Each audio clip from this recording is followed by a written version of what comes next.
Quack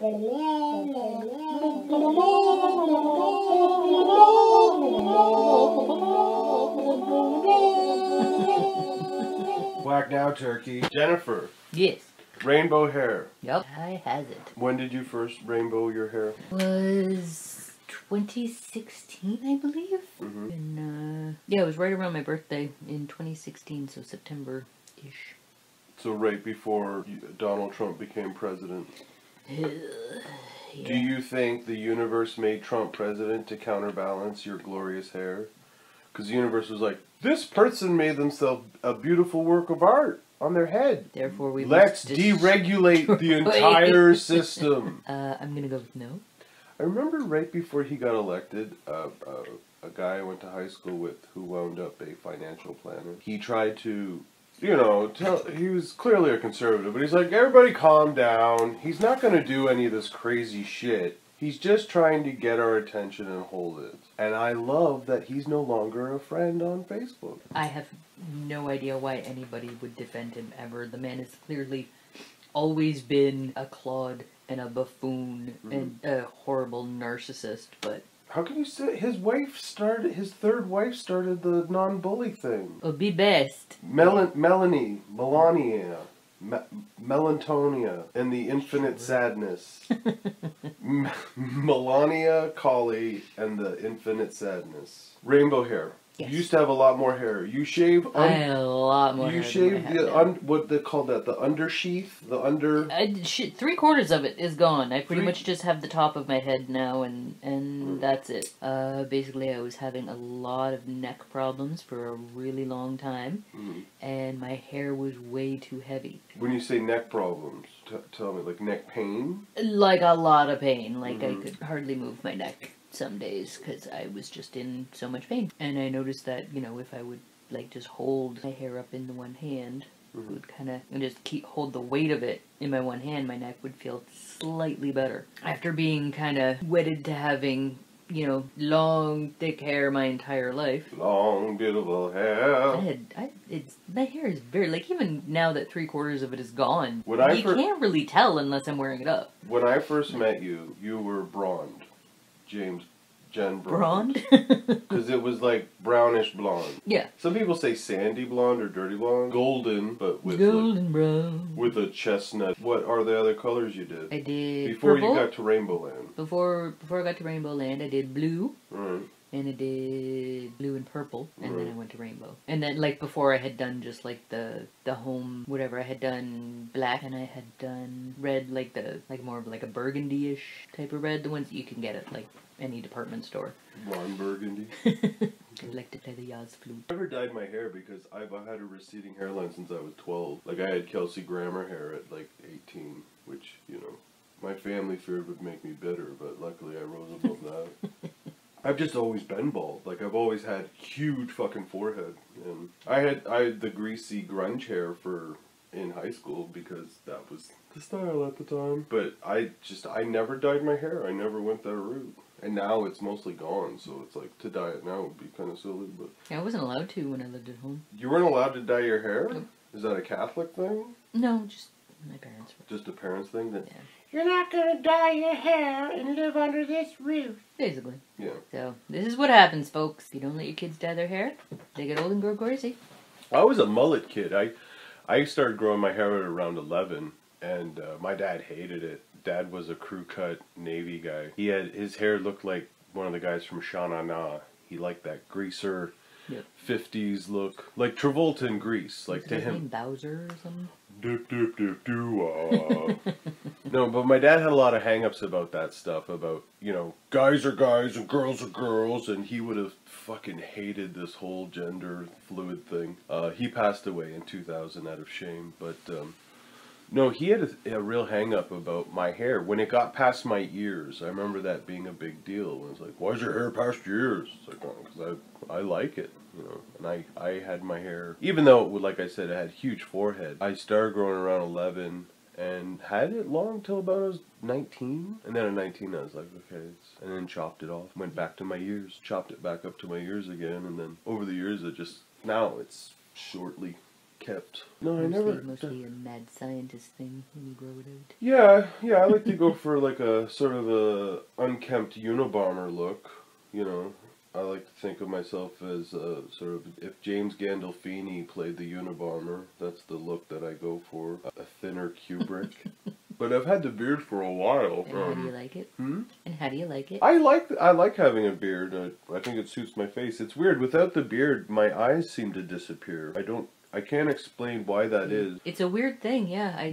When I have a beard, my eyes are present, but when I'm clean shaven, there's so much face and forehead that my eyes look like these two dots. I look like fucking Doug or Caleb. What's the fucking Caillou? Yeah, Caillou. yeah. I look like fucking Caillou. I look like a chubby Caillou. Oh my god, you know what I do? If you could imagine Caillou driving at the beginning of The Sopranos. Woke up this morning. Somewhere in between there. That's if they ever do like a grown-up Caillou live-action remake, it's fucked up. You are right? a shoo-in. But that's what I look like when I'm clean shaven. Yeah. It's fucking weird. I've always had either the soul patch, the goatee. I had just the mustache out of high school.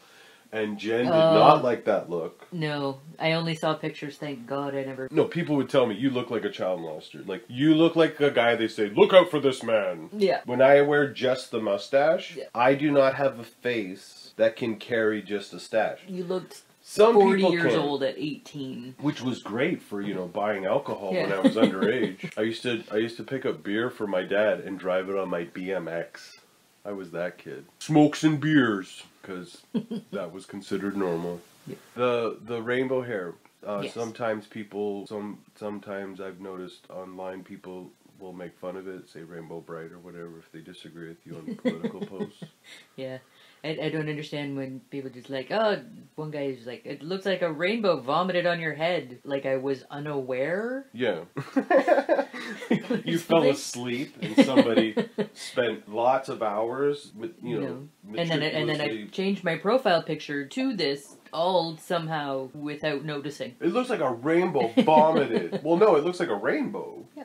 Why add the vomit part? Yeah. I don't get it. But yeah, it's like, yeah, that was on purpose. I have had people understand if you don't like it, but I'm okay with that. People will point out my baldness when they disagree with me. I've had that happen. Somebody will say, "Oh, I like this thing." I'm like, I didn't even care for it. Yeah, well, you're bald. Okay. Doesn't really true. have anything to do with my argument, but It's not, okay. Yeah. No. Like, yeah, that's generally where people go when they run out of... Well, yeah, either I'm fat or bald. Or, yeah. I got the fat one. Yeah. I saw a Facebook memory pop up the other day, and it was a picture of us. We went out on Guelph Line. The Christmas, there's this house that every year they set up the Christmas thing. Love going to that place. And what they do is they have this farmhouse where they set up little Christmas dioramas. Yeah, like dioramas all over the entire property, and it's huge. It's enormous. And then there's a donation thing, and they give to one of the local charities. I think the Women's Shelter or the... I believe that one is the Halton Women's Shelter. Yeah, I could be wrong though. Yeah, I know it was something for women. It was a women. Probably the Halton Women's Shelter. Anyway, the memory came up, and it was a picture of you. I can't believe how much weight you lost. Like, I didn't even recognize it for a second. I was like, yeah. Oh my god. Yeah, especially like in my face. It was... No, but your belly, your legs, yeah, everything. Yeah, especially, yeah. You're a totally different person. I carried everything in my belly. How much weight have you lost since what, say June? No, well, no, I since January, I've lost 75 pounds. 75 Probably a little more than that now, like... That's a person. Like, you've lost a person's weight off of you. So my goal is to lose about 50 more. But oh, you look great. You look amazing. My hats off to you. Whatever. But you've lost a lot too. It doesn't. I'm still an asshole. Losing weight didn't help me at all.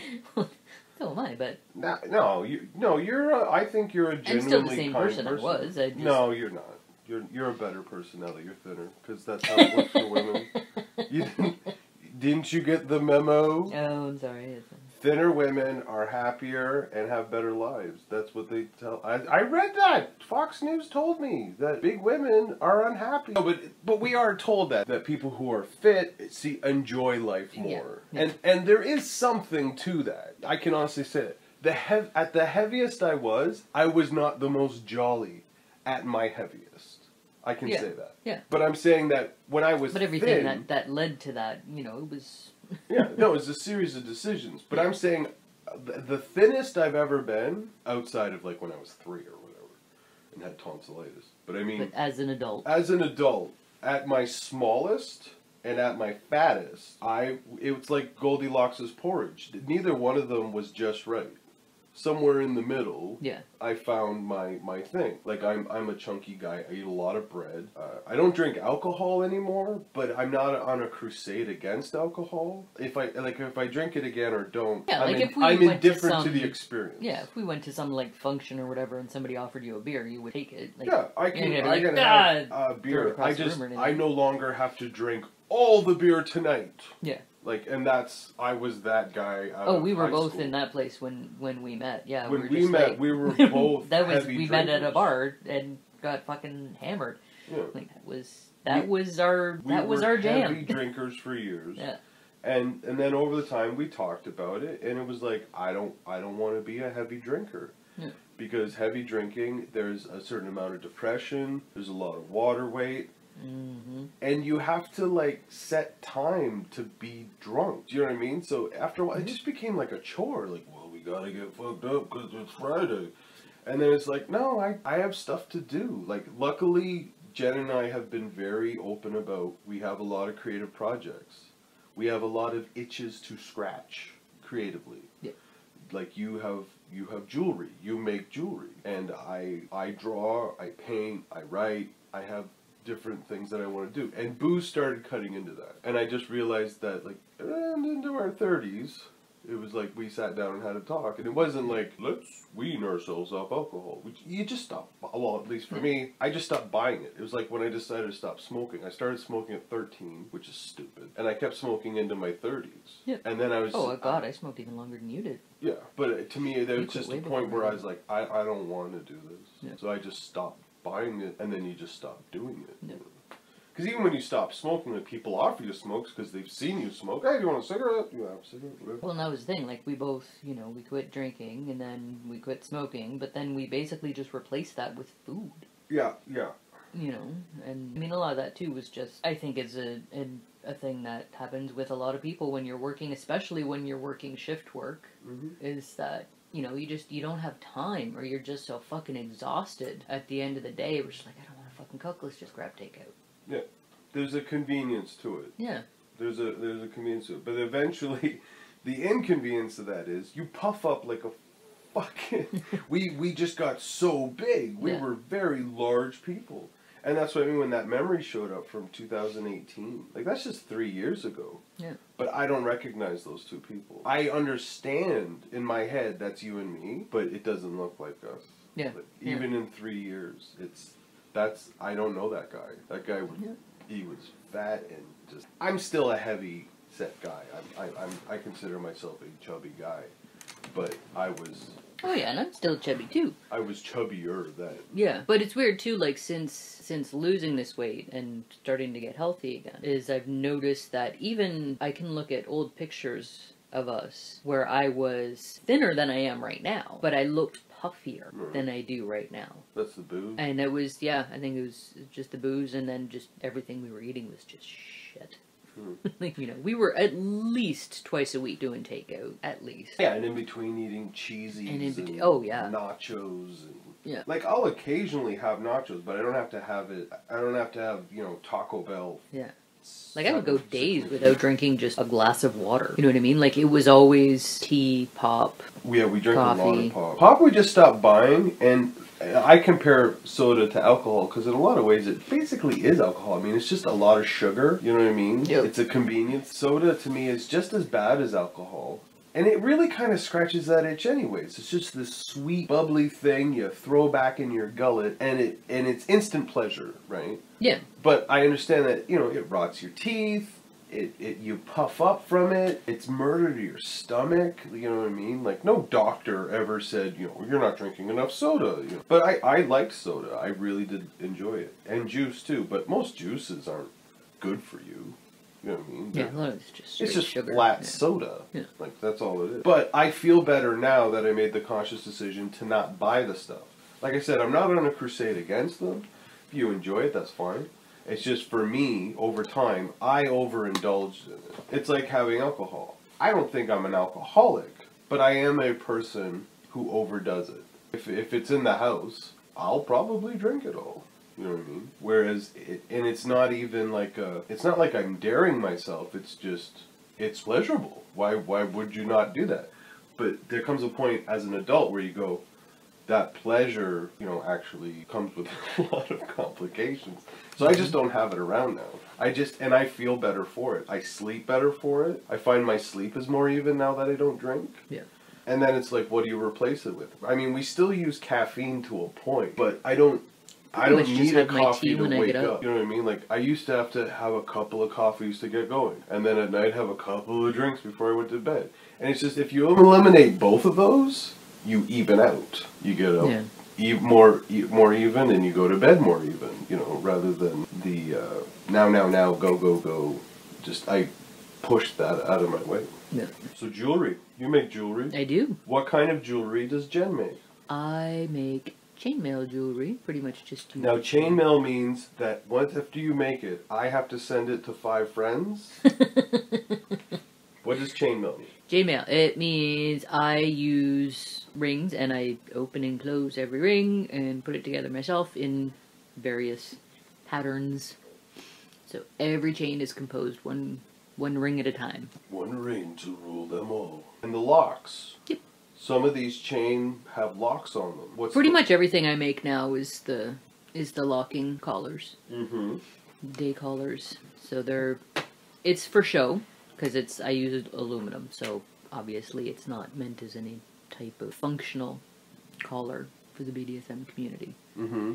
It's just for show, to show like this person is taken their owned, or however they define it within their dominant. So you don't want people to use these locks for actual not apprehending. What would it be like when you chain somebody so they can't move? The lock itself, because you've been asked this before. Yeah. The locks you can use for whatever type of, if you have like those they have solid steel collars and chokers and stuff like that. The lock you could use on one of those, but the chains that I make it's called a day collar, like I said, because it's just for show. It's not meant for any type of restraint or anything like that. Any type of play. And why did you decide to start decorating humans? Because I think of jewelry. Just liked it. When we first started dating, I don't remember you wearing a lot of jewelry. I still don't. Yeah. I loved creating it. But when I was in high school, even, I used to take like old pieces of my mom's jewelry that, she wasn't wearing, like just old crappy costume jewelry type of stuff. And I didn't like it, so I would take it apart and turn it into something else. Like a gun? Could you make it? Or did you make it into other jewelry that you thought different jewelry that looked... Okay. I just suddenly got a MacGyver image in my head of you taking like a couple of earrings and like, look, I made a garage door opener. And it's like, what? Out of earrings? You didn't make any booby traps? Why are they called booby traps? Do we know? I don't know. I'm going to have to Google that later. So you started making jewelry as a kid, but when did you start making jewelry as a functioning adult? Remember the year? Yes, it was 2009. I was working at Rogers, and our friend Allie was also working at Rogers. Right. And she came in one day wearing this necklace, and I was like, that is awesome. Where did you get it? She was like, I made it. I was like, shut up. That's awesome. You have to show me how you did it. So she did. And... Like right there? Or well, no. Day? She like lived a couple doors down from us at the time, so we basically just made plans to get together for the day, and she showed me. Was she the one that turned you on to chainmail? Yes, because that was the chain that she was wearing it was a box chain, and yeah. Did you say box or fox? Box. Okay, a box chain. Yeah. And what's that pattern like? It's like this piece here, so it's basically just 4 rings that are connected together, and it forms a little box. Nice. Box chain. So. That's cool. Yeah. Now, people who want Jen's jewelry, where do they go? What do they type into the computer to lead them to your door? Brainofjen.com. Brain Yep. Of Jen. Yeah, one N. One N. I am a one N Jen. Where'd that title come from? From the song by Pearl Jam called Brain of J. Mm-hmm. I was going to go with that, but then it turned out that was already taken for something or other, so I went with Brain of Jen. And part of it, too, was because people used to ask me, like, oh, where do you get your ideas from? And I'm like, I don't know. They just like, show up out of nowhere in my brain. From my own human brain. From the brain of Jen comes... What about Jen and jewelry? brainofjen.com. That's where they go to look at your wonderful jewelry. Yeah.